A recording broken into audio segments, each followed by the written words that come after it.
Bonjour à tous, bienvenue dans cette nouvelle vidéo.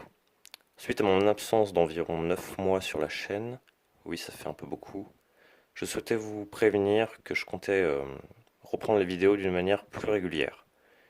À propos, si vous voulez avoir encore plus d'informations et de contenu sur l'ésotérisme, n'hésitez pas à suivre mon compte Instagram que je mettrai en description. Bien, à présent, on peut s'attaquer au sujet de la vidéo.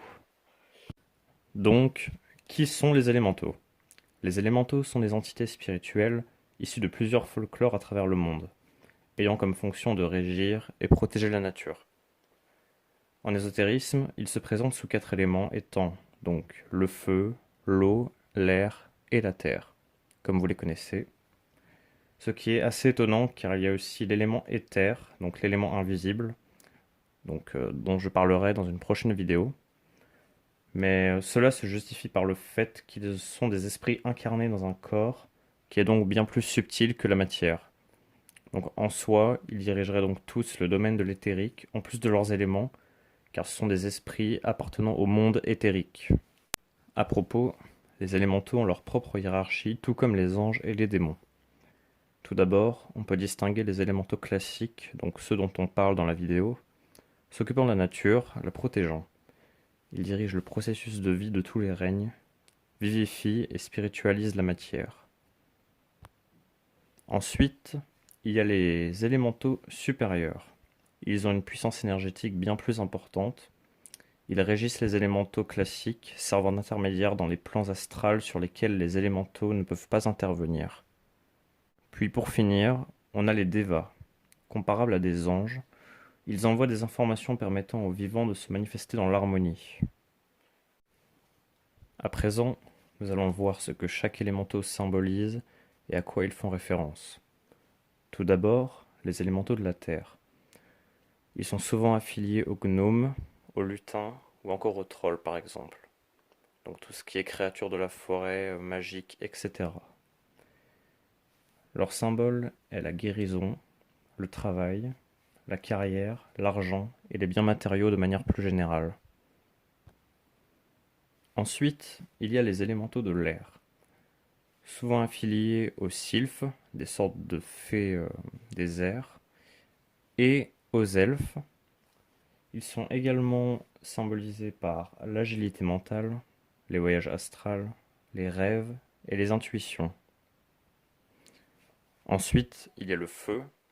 Je vous laisse deviner par quoi il est symbolisé. La salamandre, évidemment symbole du feu depuis François Ier et même depuis le tout début de l'alchimie. Ils sont souvent symbolisés par la passion, le courage, ainsi que bannir les mauvaises habitudes et accroître la discipline, un peu à la manière du développement personnel. Puis pour finir, les élémentaux de l'eau, étant tout d'abord représentés dans les eaux douces par des ondines, par exemple, ou des vouivres, dans les points d'eau ou les cascades par des naïades, puis dans les mers ou les océans par des sirènes. Oui, il y a plusieurs représentations pour les élémentaux de l'eau, puisque l'eau se trouve à plusieurs échelles dans notre monde. Ces élémentaux symbolisent souvent la méditation, le sommeil, le romantisme amoureux, ainsi que la beauté et la régénération. Les élémentaux sont également utilisés de plusieurs façons, car oui, dans le christianisme par exemple, beaucoup de types d'élémentaux sont associés à certains anges, comme par exemple les élémentaux de la terre sont associés à Uriel, ceux de l'air à Raphaël, ceux de l'eau à l'archange Gabriel, puis pour finir, les élémentaux du feu sont associés à l'archange Michael.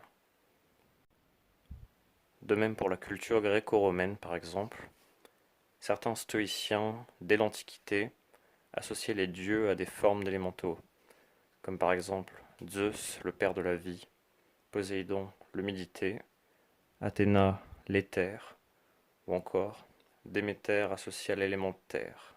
Ça fait beaucoup de mots, terre, effectivement. Sur ce, j'espère que ce nouveau format de podcast vous aura plu.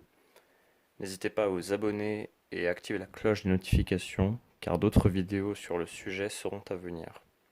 Sur ce, portez-vous bien et surtout n'oubliez pas, la vraie force est celle du savoir.